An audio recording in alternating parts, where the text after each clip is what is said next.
back to another video, and today I'm going to be showing you how to climb to the top of the Redwood Point Tower. I'm sorry for all the background noise. My brother is screaming as loud as he possibly can, and I've already told him to. So anyway, I'm going to show you how to get to the top of the Redwood Point waterfall.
Okay, so guys, that literally only took me 4 minutes, and I'm so terrible at climbing.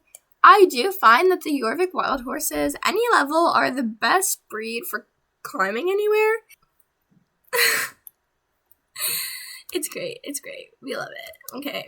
Anyways, I hope that this video was fun, I guess. I don't know. I hope that you enjoyed this video. See you in the next one, everyone. Bye!